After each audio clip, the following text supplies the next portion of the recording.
In the name of the Father, and of the Son, and of the Holy Spirit. Mary, help our Christians. In 1809, Napoleon's men entered the Vatican, arrested Pius VII, and brought him in chains to Grenoble, and eventually to Fontainebleau. His imprisonment lasted 5 years. The Holy Father vowed to God that if he were restored to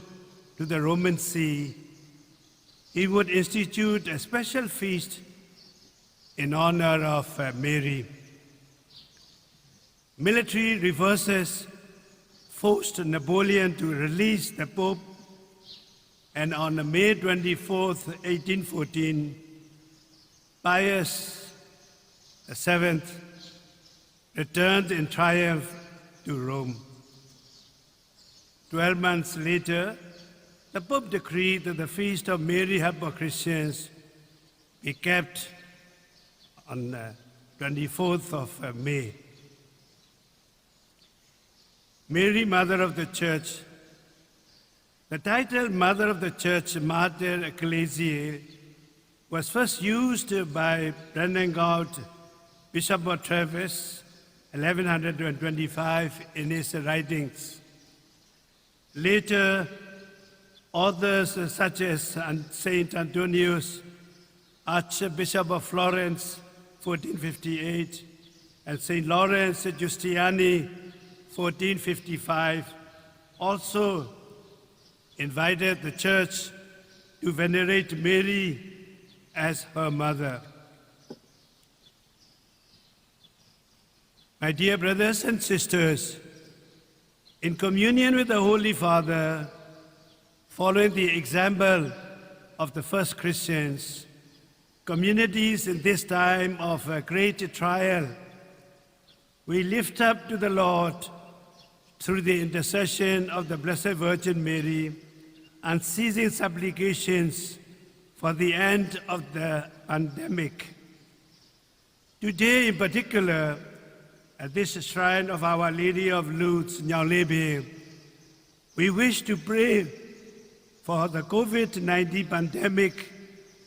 for all those who provided essential services. May these candles lit from the candle that burns before the image of Our Lady may illuminate and transform this moment of darkness into an aurora of a new light. We invite all those who follow us through our web channels to join spiritually to the recitation of the Holy Rosary with their families.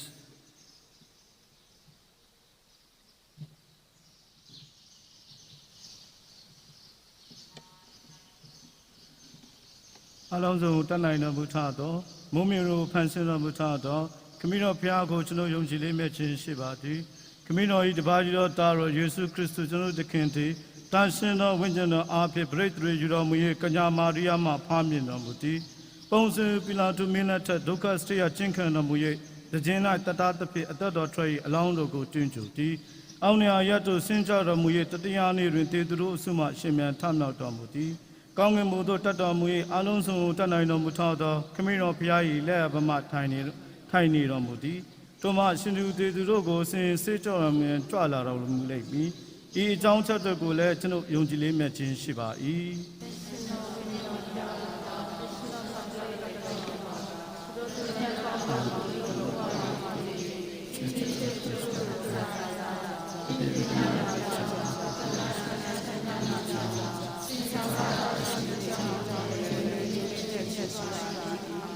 Kong in Bonai came to Muda, Tanodo Yapa, Koroi Namaro are Utilimian Shiba Sito, Koroi Nanganoti Yapa Sito, Kong in Bonai Pitike, Mijibonai Le, Koroi Luroti, Piezum Basito.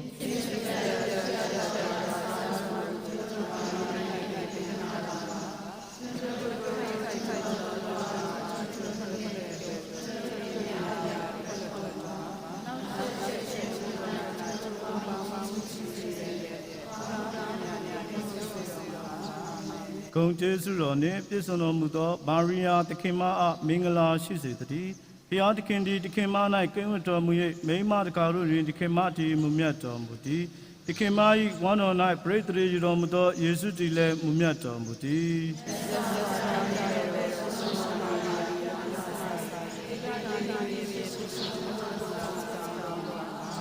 ဂုံကျေးဇူးတော်နှင့်ပြည့်စုံတော်မူသောမာရိယာသခင်မအားမင်္ဂလာရှိစေတည်းဘုရားသခင်သည်သခင်မ၌ကင်းဝတ်တော်မူ၍မိန်းမတကာတို့တွင်သခင်မတည်မူမြတ်တော်မူသည်သခင်မ၏ဝမ်းတော်၌ပရိသေရတော်မူသောယေရှုတည်လည်းမူမြတ်တော်မူသည်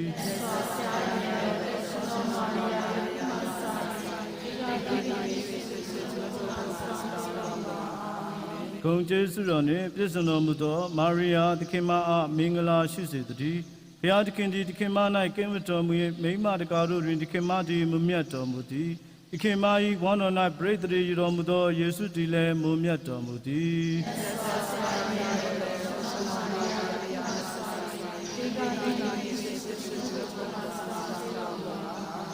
ခမည်းတော်သားတော်တန်ရှင်တော်ဝိညာဉ်တော်ဖုံးတော်ဂုဏ်တော်ရှိပါစေ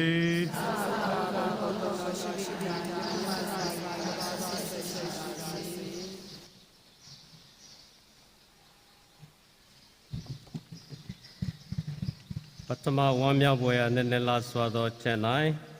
ကောင်းကင်တမန်တော်ကမာရိယာအမိန့်တော်ပြန်သည့်အကြောင်းကိုဆင်ခြင်ကြစို့ယခုစိတ်မဲ့စိတ်ပတိတပိုက်အားဖြင့်အာရှတိုက်ကြီးအတွင်မိသင်းနေထိုင်ကြသူအားလုံးတို့သည်လူသားချင်းချင်းအားဖျားရှင်သားသမီးများဖြစ်ရှုမြင်၍ချစ်ခင်ရင်းနှီးကြကကရုဏာတရားနှင့်ငြိမ်းချမ်းစိုးမိုးသောနယ်မြေတစ်ခုဖြစ်လာစေရန်သူတစ်ဖြစ်မိမြန်မာနိုင်ငံတော်၏ငြိမ်းချမ်းရေးအတွက်ရည်ရွယ်ဆုတောင်းပေးကြပါစို့ကောင်းကင်ဘုံ၌ကျေးဝတ်တော်မူသောကျွန်တော်တို့ဖာကိုရောဤနာမတော်အားယိုသည်လေးမြတ်ခြင်းရှိပါစေသောကိုရောဤနိုင်ငံတော်သည်ရောက်ပါစေသောကောင်းကင်ဘုံ၌ဖြစ်တကယ်သို့မြေကြီးပေါ်၌လည်းကိုရောဤအလိုတော်သည်ပြည့်စုံပါစေသော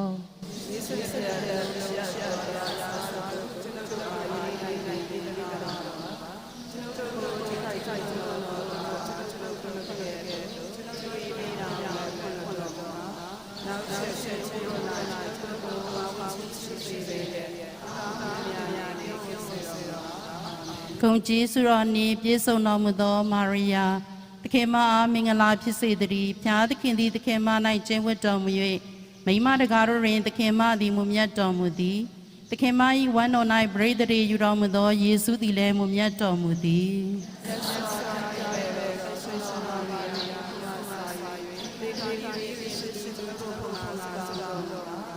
ဂုဏ်ကျေးဇူးတော်နှင့်ပြည့်စုံတော်မူသောမာရိယာ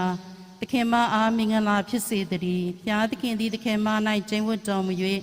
မိန်းမတကာတို့တွင်သခင်မသည်မူမြတ်တော်မူသည်သခင်မ၏ဝမ်းတော်၌ပရိသေရယူတော်မူသောယေရှုသည်လည်းမူမြတ်တော်မူသည်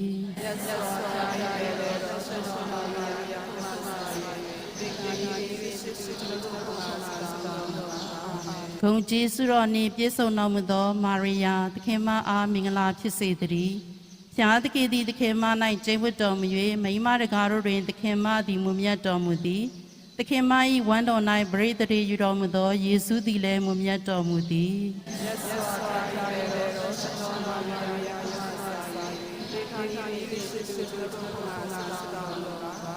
ဂုဏ်ကျေးဇူးတော်နှင့်ပြည့်စုံတော်မူသောမာရိယာသခင်မအားမင်္ဂလာဖြစ်စေတည်းဘုရားသခင်သည်သခင်မ၌ကျင့်ဝတ်တော်မူ၍မိန်းမတကာတို့တွင်သခင်မသည်မူမြတ်တော်မူသည်သခင်မ၏ဝမ်းတော်၌ပရိသေရယူတော်မူသောယေရှုသည်လည်းမူမြတ်တော်မူသည်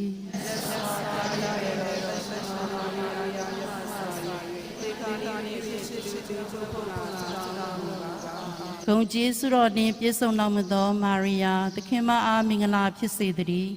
ဘုရားသခင်သည်သခင်မ၌ကျင့်ဝတ်တော်မူ၍မိန်းမတကာတို့တွင်သခင်မသည်မူမြတ်တော်မူသည်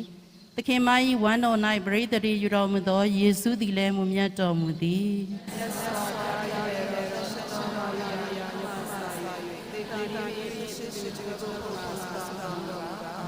ဂုဏ်ကျေးဇူးတော်နှင့်ပြည့်စုံတော်မူသောမာရိယာသခင်မအားမင်္ဂလာဖြစ်စေတည်းဘုရားသခင်သည်သခင်မ၌ကျင့်ဝတ်တော်မူ၍မိန်းမတကာတို့တွင်သခင်မသည်မူမြတ်တော်မူသည်သ တခင်မ၏ဝမ်းတော်၌ပရိသတ်တေယူတော်မူသောယေရှုသည်လည်းမွန်မြတ်တော်မူသည်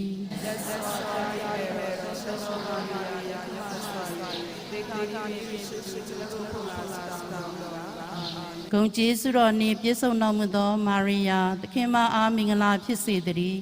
ဖျားသခင်သည်သခင်မ၌ကျင့်ဝတ်တော်မူ၍မိန်းမတကားတို့တွင်သခင်မသည်မူမြတ်တော်မူသည်သခင်မ၏ဝမ်းတော်၌ပရိသတ်ယူတော်မူသောယေရှုသည်လည်းမူမြတ်တော်မူသည်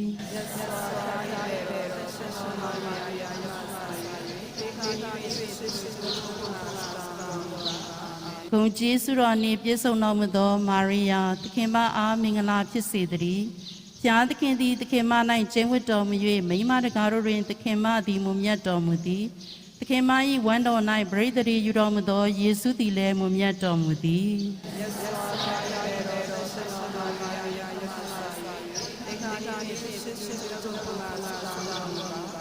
ဂုဏ်ကျေးဇူးတော်နှင့်ပြည့်စုံတော်မူသောမာရိယာသခင်မအားမင်္ဂလာဖြစ်စေတည်းဖျားသခင်သည်သခင်မ၌ကျင့်ဝတ်တော်မူ၍မိန်းမတကားတို့တွင်သခင်မသည်မူမြတ်တော်မူသည်သခင်မ၏ဝမ်းတော်၌ပရိသတ်ယူတော်မူသောယေရှုသည်လည်းမူမြတ်တော်မူသည်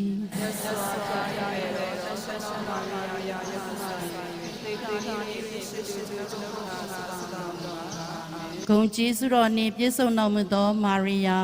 သခင်မအားမင်္ဂလာဖြစ်စေတည်းဖျားသခင်သည်သခင်မ၌ကျင့်ဝတ်တော်မူ၍မိန်းမတကားတို့တွင်သခင်မသည်မူမြတ်တော်မူသည်သခင်မ၏ဝမ်းတော်၌ပရိသတ်ယူတော်မူသောယေရှုသည်လည်းမူမြတ်တော်မူသည်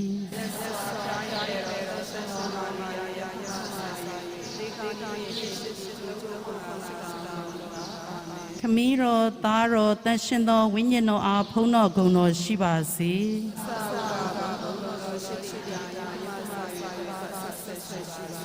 အိုယေရှုကျွန်တော်တို့၏ပြည့်များကိုခွင့်ချမ်းသာပေးသနာတော်မှာငရဲမိဓမ္မကျွန်တော်တို့ကိုကယ်တော်မူပါဝိညာဉ်များကိုတနာတော်မူပါသူသည်ဖြင့်ကရောဤတနာခြင်းကိုလူလားနေသောဝိညာဉ်များကိုမကောင်းကင်သို့ပို့ဆောင်တော်မူပါတရားဝမ်းမြောက်ပွဲရနည်းနည်းစွာသောချက်၌မာရိယာသည်အဲလိဇဘက်ကိုနှုတ်ဆက်ရန်ကြွားတော်မူသည့်အကြောင်းကိုဆင်ခြင်ကြစို့ယခုစိတ်မဲ့သိပ္ပည်တပိုက်အားဖြင့်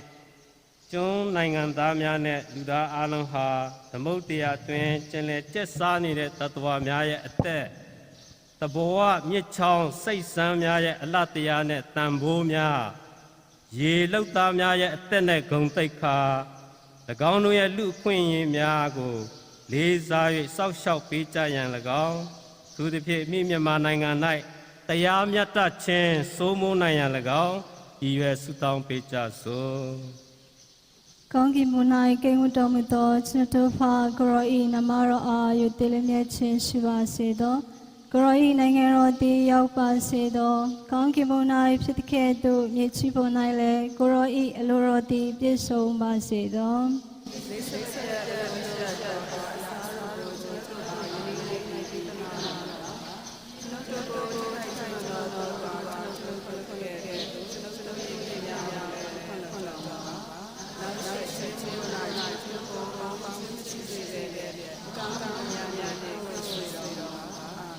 ဂုဏ်ကျေးဇူးနှင့်ပြည့်စုံသောမာရိယာသခင်မအားမင်္ဂလာဖြစ်စေတည်းဘုရားသခင်သည်သခင်မ၌ကိန်းဝတ်တော်မူ၍မိန်းမတကားတို့တွင်သခင်မသည်မမြတ်တော်မူသည်သခင်မ၏ဝမ်းတော်၌ပရိသတ်ယူတော်မူသောယေရှုသည်လည်းမမြတ်တော်မူသည်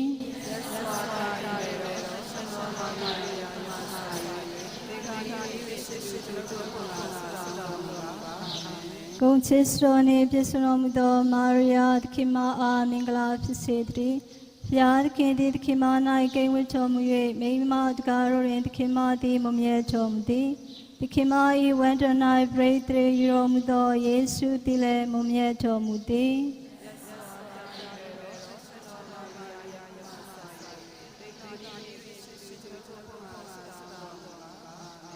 ဂုဏ်ကျေးဇူးနှင့်ပြည့်စုံတော်မူသောမာရိယာသခင်မအားမင်္ဂလာဖြစ်စေတည်း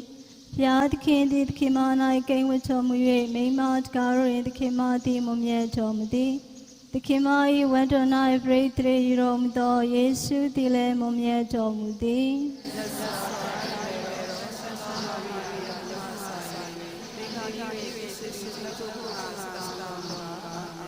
ဂုဏ်ချစ်စတော်နှင့်ပြည့်စုံတော်မူသောမာရိယာသခင်မအားမင်္ဂလာရှိစေတည်းဘုရားသခင်သည်သခင်မ၌ကိန်းဝတ်တော်မူ၍မိန်းမတကားတို့တွင်သခင်မသည်မွန်မြတ်တော်မူသည်သခင်မ၏ဝန်တော်၌ပရိသေယူတော်မူသောယေရှုသည်လည်းမွန်မြတ်တော်မူသည်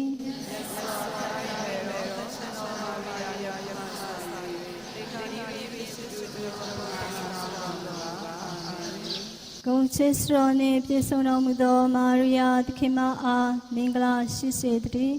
ဘုရားသခင်သည်သခင်မ၌ကိန်းဝတ်တော်မူ၍မိန်းမတကားတို့တွင်သခင်မသည်မွန်မြတ်တော်မူသည်သခင်မ၏ဝန်တော်၌ပရိသေယူတော်မူသောယေရှုသည်လည်းမွန်မြတ်တော်မူသည်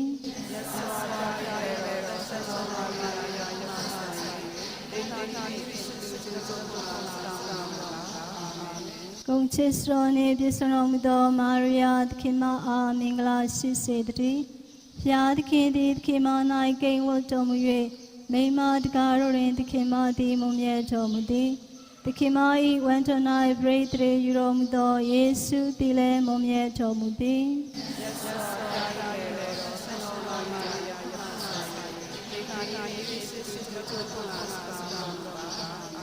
ဂုဏ်ချစ်စတော်နှင့်ပြည့်စုံတော်မူသောမာရိယာသခင်မအားမင်္ဂလာရှိစေတည်းဘုရားသခင်သည်သခင်မ၌ကိန်းဝတ်တော်မူ၍မိန်းမတကားတို့တွင်သခင်မသည်မွန်မြတ်တော်မူသည်သခင်မ၏ဝန်တော်၌ပရိသေယူတော်မူသောယေရှုသည်လည်းမွန်မြတ်တော်မူသည်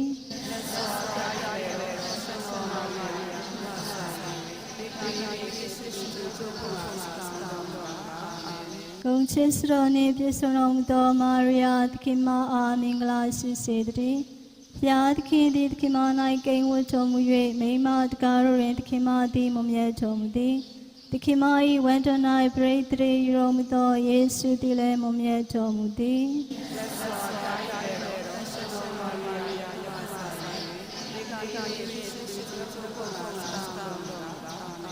ဂုဏ်ချစ်စတော်နှင့်ပြည့်စုံတော်မူသောမာရိယာသခင်မအားမင်္ဂလာရှိစေတည်းဘုရားသခင်သည်သခင်မ၌ကိန်းဝတ်တော်မူ၍မိန်းမတကားတို့တွင်သခင်မသည်မွန်မြတ်တော်မူသည်သခင်မ၏ဝန်တော်၌ပရိသေယူတော်မူသောယေရှုသည်လည်းမွန်မြတ်တော်မူသည်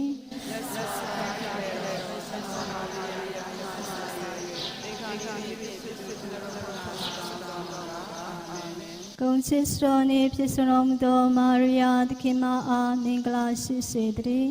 ဘုရားသခင်သည်သခင်မ၌ကိန်းဝတ်တော်မူ၍မိန်းမတကားတို့တွင်သခင်မသည်မွန်မြတ်တော်မူသည်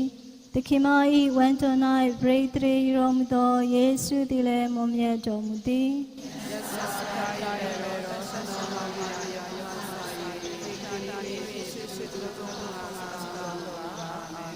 မိတော်သားတော်တန်ရှင်းသောဝိညာဉ်တော်အားဘုန်းတော်ဂုဏ်တော်ရှိပါစေ။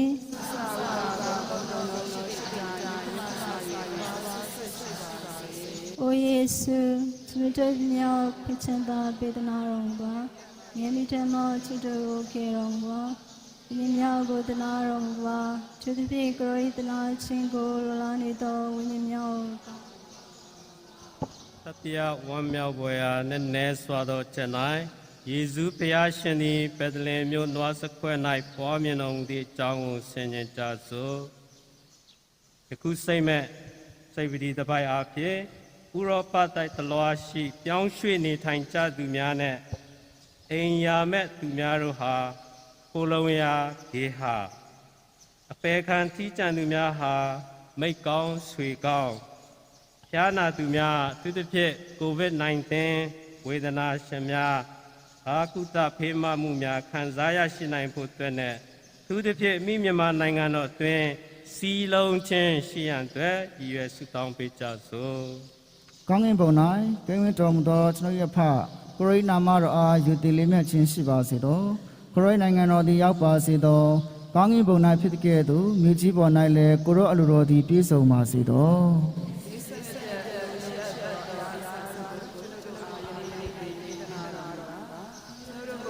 ကျွန်တော်တို့တို့အားကျွန်တော်တို့ခုနကဲ့သို့ပြည့်ပြည့်များအောင်လည်းခုနချုံပါဆရာချင်းအမှုရနာကျွန်တော်တို့ပေါင်းချင်းစစ်စစ်ပဲလေ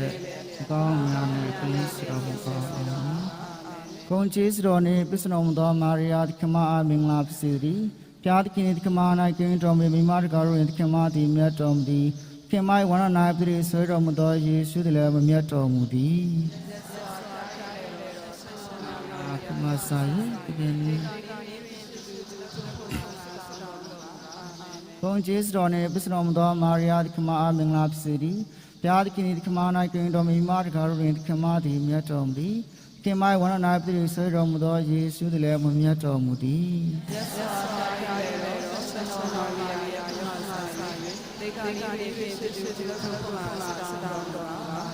ဘုံကျေးဇူးတော်နှင့်ပြည့်စုံတော်မူသောမာရိယာသခင်မအားမင်္ဂလာဖြစ်စေတည်းဖျားသခင်သခင်မ၌ကင်းတော်မူမိမတကားတို့သခင်မသည်မြတ်တော်မူသည်ခင်မဝန္ဒနာပြု၍ဆွဲတော်မူသောယေရှုသည်လည်းမြတ်တော်မူသည်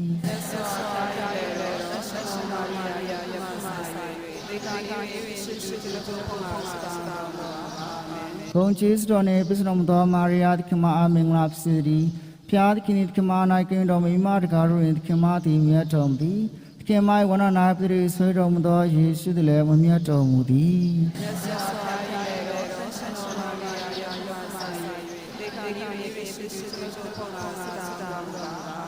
ဘုံကျေးဇူးတော်နှင့်ပြည့်စုံတော်မူသောမာရိယာသခင်မအားမင်္ဂလာဖြစ်စေတည်းဖျားသခင်သခင်မ၌ကင်းတော်မူမိမတကားတို့သခင်မသည်မြတ်တော်မူသည်ခင်မဝန္ဒနာပြု၍ဆွဲတော်မူသောယေရှုသည်လည်းမြတ်တော်မူသည်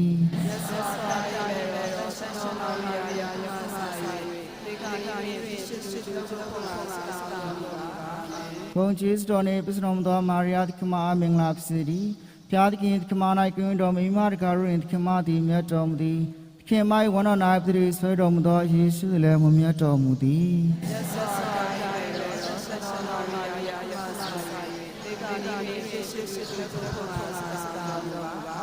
ဘုံကျေးဇူးတော်နှင့်ပြည့်စုံတော်မူသောမာရိယာသခင်မအားမင်္ဂလာဖြစ်စေတည်းဖျားသခင်သခင်မ၌ကင်းတော်မူမိမတကားတို့သခင်မသည်မြတ်တော်မူသည်ခင်မဝန္ဒနာပြု၍ဆွဲတော်မူသောယေရှုသည်လည်းမြတ်တော်မူသည်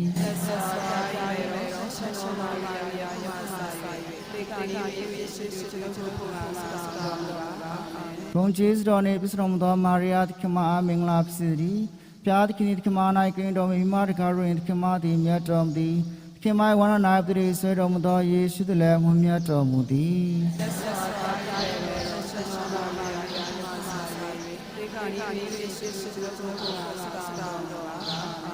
ဘုံကျေးဇူးတော်နှင့်ပြည့်စုံတော်မူသောမာရိယာသခင်မအားမင်္ဂလာဖြစ်စေတည်းဖျားသခင်သခင်မ၌ကင်းတော်မူမိမတကားတို့သခင်မသည်မြတ်တော်မူသည်ခင်မဝန္ဒနာပြု၍ဆွဲတော်မူသောယေရှုသည်လည်းမြတ်တော်မူသည်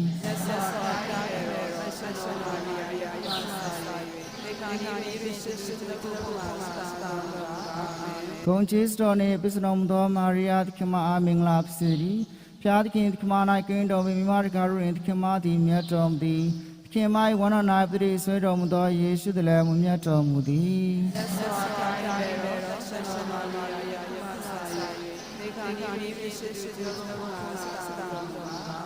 မိတော်သားတော်တရှင်တော်ဝန်တော်ဘုံဘုံတော်ရှိပါစေ။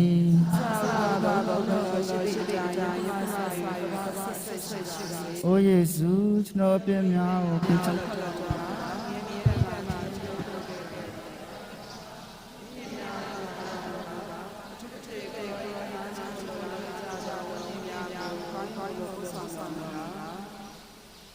သာဝမ်းမြောက်ပေါ်ရာနည်းနည်းစွာသောချက်၌သူငယ်တော်ကိုကျောင်းတော်၌ပူဇော်တော်မူခြင်းကြောင်းကိုဆင်ခြင်ကြစို့ယခုစိတ်မဲ့စိတ်ပတိတပိုက်အားဖြင့်အမေရိကတိုက်သားပေါင်းတို့ဟာဝိညာဉ်တော်များရဲ့အလင်းပေးလမ်းညွှန်မှုကိုနှလုံးသားတကားဖွင့်ခံယူကြပြီးတပါးသူများအားကူညီရိုင်းပင်ခြင်းလူသားတိုင်းသည်ဘုရားသခင်သားသမီးများဖြစ်ကြခြင်းကြောင့်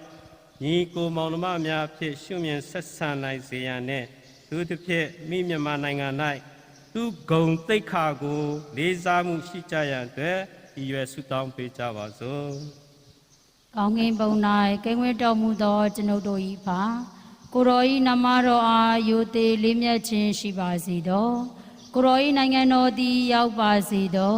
ကောင်းကင်ဘုံ၌ဖြစ်တဲ့ကဲ့သို့မြေကြီးပေါ်၌လည်းကိုရောဤလိုတော်သည်ပြည့်စုံပါစေသော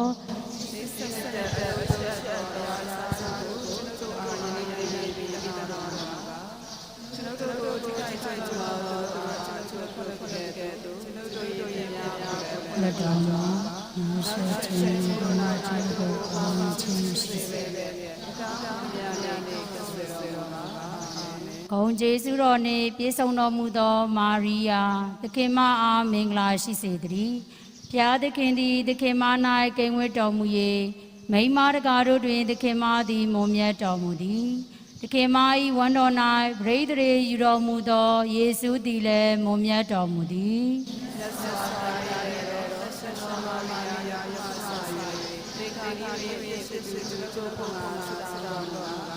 ဂုံကျေးဇူးတော်နှင့်ပြည့်စုံတော်မူသောမာရိယာသခင်မအားမင်္ဂလာရှိစေတည်းဘုရားသခင်သည်သခင်မ၌ကိန်းဝတ်တော်မူ၍မိန်းမတကားတို့တွင်သခင်မသည်မွန်မြတ်တော်မူသည်သခင်မ၏ဝမ်းတော်၌ပရိသေရေယူတော်မူသောယေရှုသည်လည်းမွန်မြတ်တော်မူသည်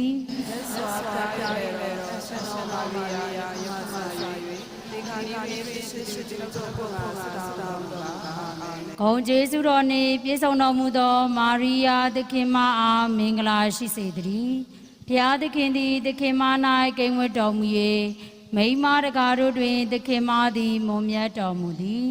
သခင်မ၏ဝမ်းတော်၌ပရိသေရေယူတော်မူသောယေရှုသည်လည်းမွန်မြတ်တော်မူသည်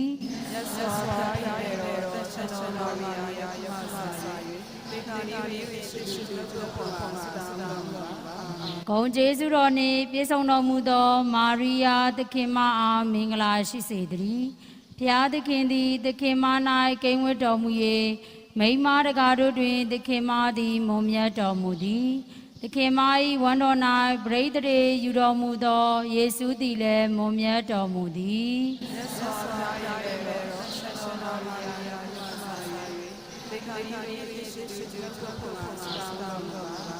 ဂုံကျေးဇူးတော်နှင့်ပြည့်စုံတော်မူသောမာရိယာသခင်မအားမင်္ဂလာရှိစေတည်း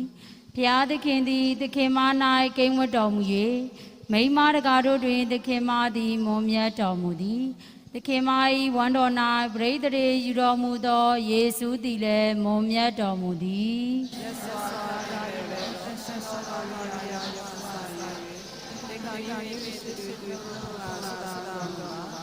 ဂုံကျေးဇူးတော်နှင့်ပြည့်စုံတော်မူသောမာရိယာသခင်မအားမင်္ဂလာရှိစေတည်း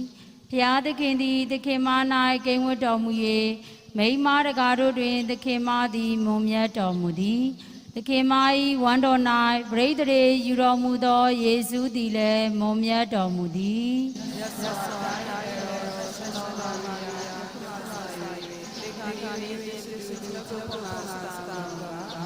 ဂုံကျေးဇူးတော်နှင့်ပြည့်စုံတော်မူသောမာရိယာသခင်မအားမင်္ဂလာရှိစေတည်းဘုရားသခင်သည်သခင်မ၌ကိန်းဝတ်တော်မူ၍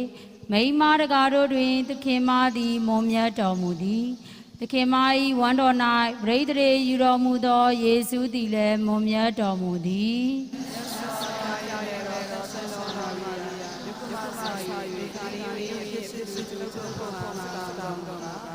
ဂုံကျေးဇူးတော်နှင့်ပြည့်စုံတော်မူသောမာရိယာသခင်မအားမင်္ဂလာရှိစေတည်းဘုရားသခင်သည်သခင်မ၌ကျင့်ဝတ်တော်မူ၍မိန်းမတကားတို့တွင်သခင်မသည်မွန်မြတ်တော်မူသည်သခင်မ၏ဝမ်းတော်၌ပရိသေရေယူတော်မူသောယေရှုသည်လည်းမွန်မြတ်တော်မူသည်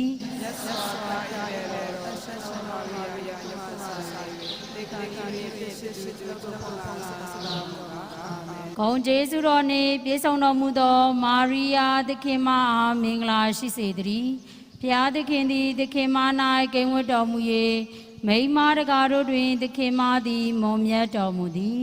သခင်မ၏ဝမ်းတော်၌ပရိသေရေယူတော်မူသောယေရှုသည်လည်းမွန်မြတ်တော်မူသည်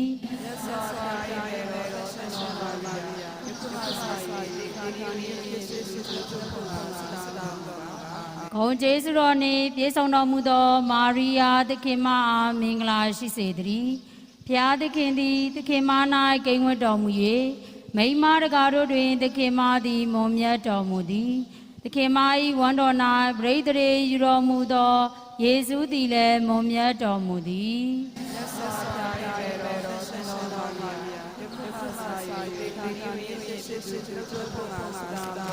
အမီတော်သားတော်တရှင်တော်ဝိညာဉ်တော်ဘုန်းတော်ကုံတော်ရှိပါစေ။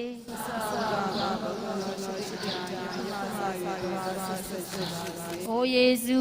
ကျွန်ုပ်တို့၏ပြစ်များကိုချမ်းသာ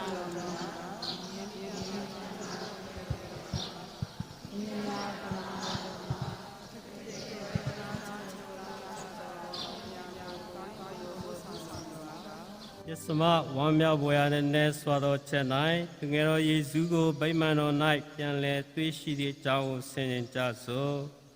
ခုစိတ်မဲ့စိတ်ပြီးတစ်ဆရာအဖြစ်အာဖရိကတိုက်သားအပေါင်းတို့ခိုး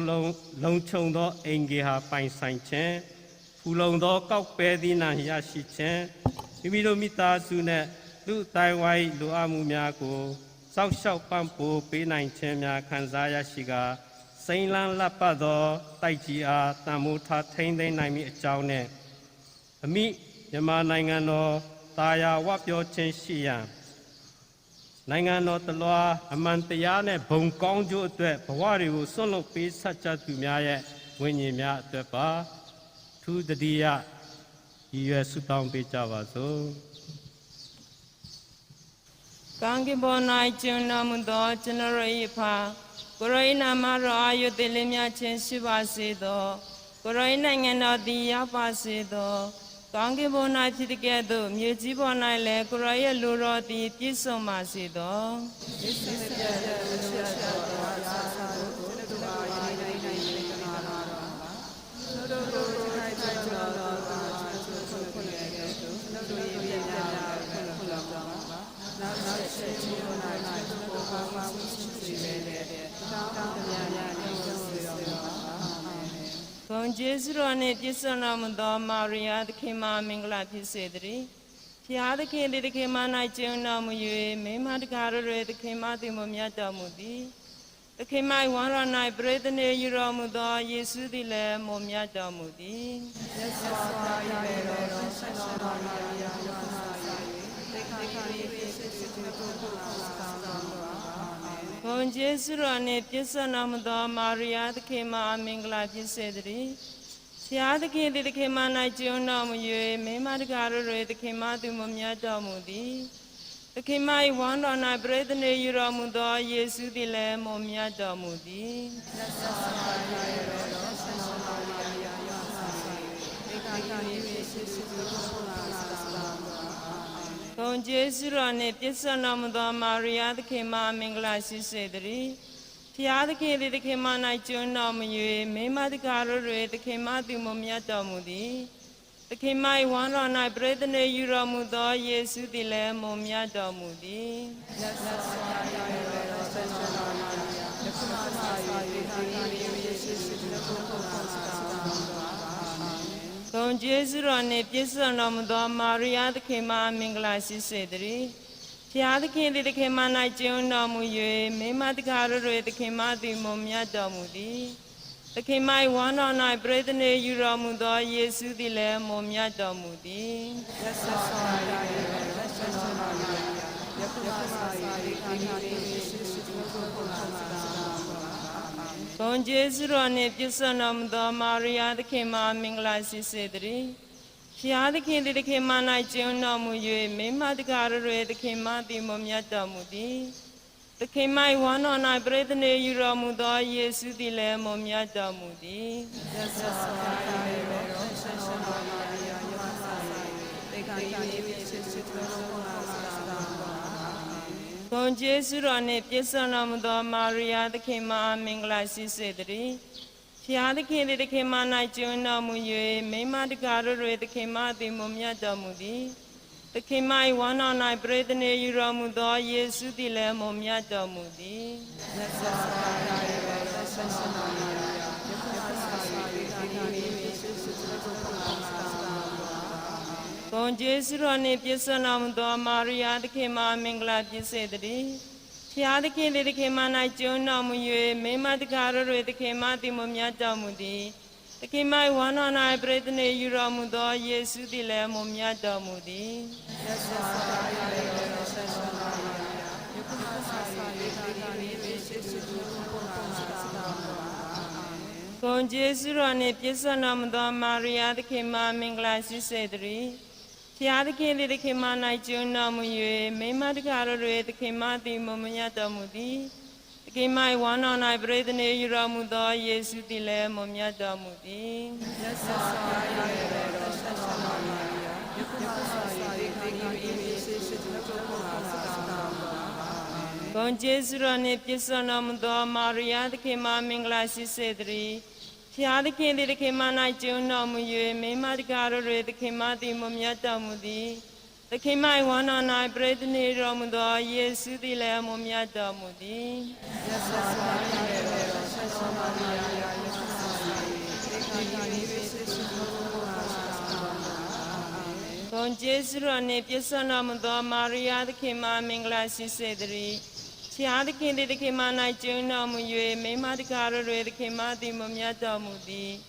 သခင်မဝမ်းတော်၌ပရိသနေယူတော်မူသောယေရှုသည်လည်းမမြတ်တော်မူသည်မြတ်စွာဘုရား၏တော်ဆက်ဆံတော်မူရာယခုမှစ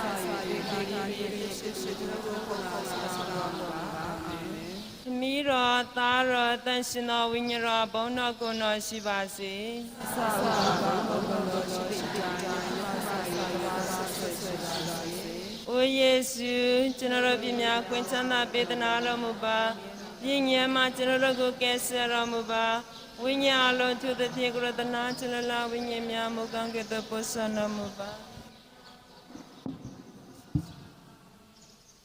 တနာချင်းမေရောဖြစ်တော်မူထသောညင်ဝတ်တရားစွာအသက်ရှင်ခြင်းချမ်းသာကိုပေးတတ်သောကျွန်တော်တို့တောင်းတမျှော်လင့်ရလေဖြစ်သောသခင်မအားမင်္ဂလာရှိစေတည်းဤစင်အားဌာန၌ရှိနေကြသောကျွန်ုပ်တို့ဧဝသစရုသည်သခင်မထံတော်သို့ကြွေးကြော်လျှောက်ပါသည်ဤမြေယာနှညင်တော်ငိုကြွေးခြင်းနှင့်သခင်မနောက်တော်သို့ကျွန်ုပ်တို့ဆုပန်တောင်းကြပါသည်ကျွန်ုပ်တို့ရှိနေရှိရာဖြစ်သောသခင်မတနာတတ်သောမျက်စိတော်ကိုကျွန်ုပ်တို့စီသို့လက်တော်မှာကျနာတနာခြင်းချစ်ခင်ဆုံးမဲခြင်းတိမ်မွေနုညံ့ခြင်းသီလနှင့်ပြည့်စုံတော်မူသောဥက္ကညာမာရိယာ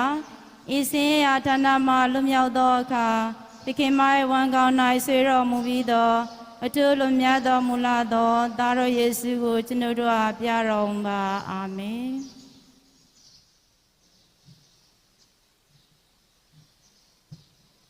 ဒီကောမောင်နှမပေါင်းတို့ယနေ့ရဲ့ဆုတောင်းခြင်းရဲ့နောက်ဆုံးအပိုင်းမှာယောဂဝေဒနာခံစားနေရတဲ့သူများစစ်မဲ့ဘေးဒဏ်ခံစားနေရတဲ့သူများလူသားချင်းစာနာထောက်မှုနောက်ထားမှုဖြင့်ဤမျိုးစုံနဲ့ကူညီနေကြတာနဲ့စစ်မှန်ရေးငြိမ်းချမ်းရေးကိုဟောဆောင်မေသူများအားလုံးတွေမေတော်သခင်မချမ်းပါမှာမေမောရာရီမြတ်တာကိုအတူကဆုတောင်းရွတ်ဆိုကြရအောင်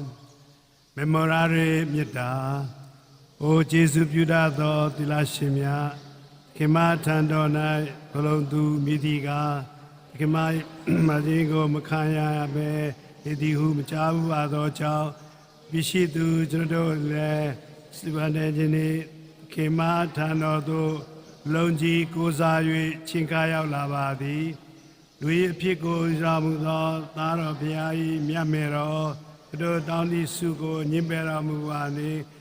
နာသနာခြင်းနှင့်နာခန္ဓာမူပါဘု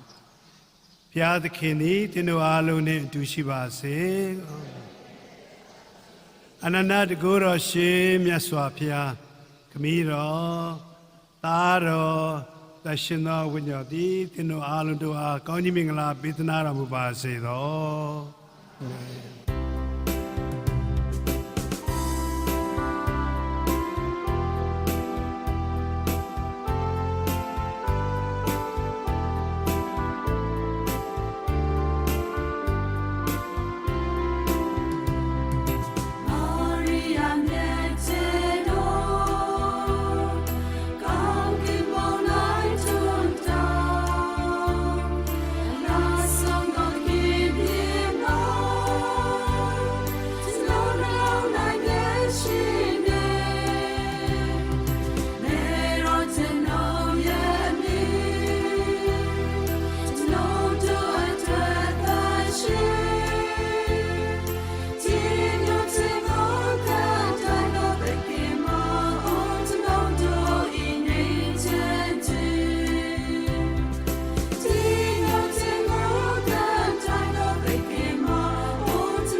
真是哦。